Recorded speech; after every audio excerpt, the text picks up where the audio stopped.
व्रत शिव महापुराण कथा को कि व्रत बहुत बड़ा है, बहुत बड़ा व्रत है, तो उसको छोटा करने का भी तो तरीका शास्त्रों में कहा गया है।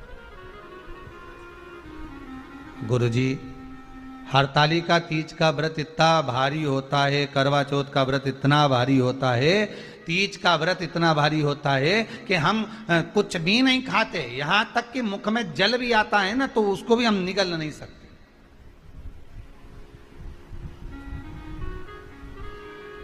अब इतना भारी व्रत, और शास्त्र कहता है कि हरतालिका तीज का उद्यापन तो पहले होता ही नहीं, एकादशी का तो हो जाता है। और यहां तो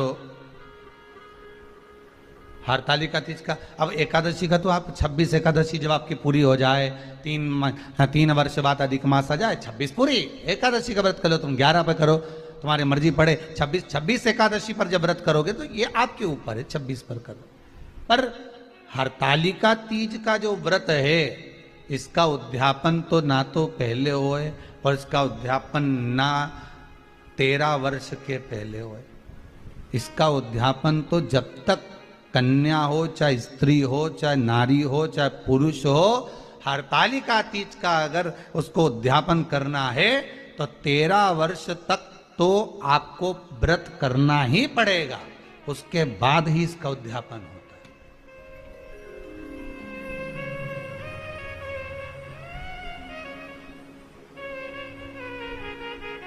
नहीं तो कहीं कहीं की माताएं तो बड़ी होशियार सोच के बैठी थी कि अब की साल उद्यापन कर, तो 13 वर्ष अगर आपके हो गए व्रत करते करते हरतालिका तीज का। हरतालिका तीज जानते हो ना?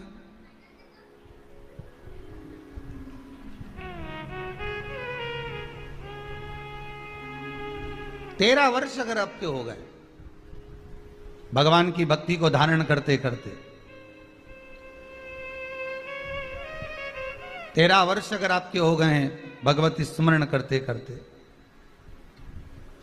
उसके बाद में आप बड़े प्रेम से, बड़े आनंद से आप व्रत का उद्यापन करो, कोई मना नहीं। पर यदि आप उद्यापन कर रहे हो और आपका मन है कि मुझे उद्यापन करना ही है, तो 13 वर्ष तक जिस भाव से आप भगवान का व्रत कर रहे हो, साधना कर रहे हो, स्मरण कर रहे हो, उसी भाव से आप उसको करें।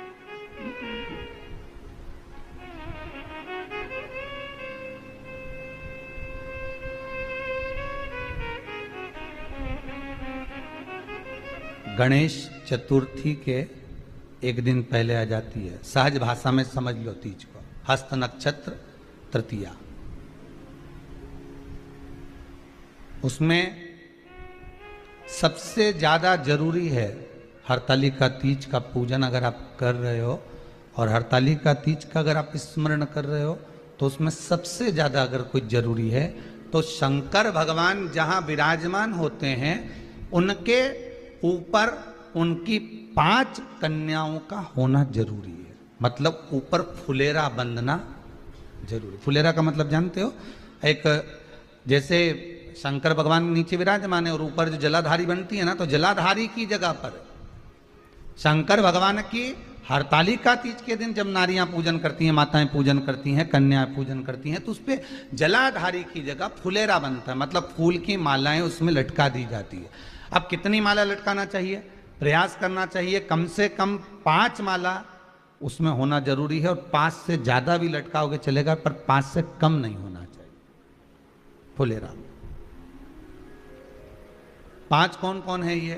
जया, विषहरा, सामरीवारी, दौतली, देव।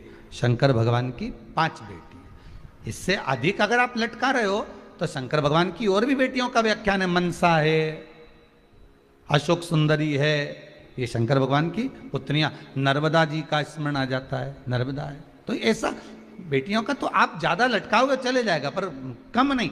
जैसे हरतालिका तीज का जो उद्यापन होता है, उद्यापन में सबसे मुख्य चीज क्या होती है कि जो भी आप वस्तु दान दे रहे हैं, जो भी आप वस्तु समर्पित कर रहे हैं, हरतालिका तीज के उद्यापन में जो भी सामग्री आप दे रहे हैं वो 5 होना चाहिए। जैसे फुलेरा का वर्णन किया कि फुलेरा 5 माला से ज्यादा होगा चलेगा, पर 5 से कम है, अधिक दाम है।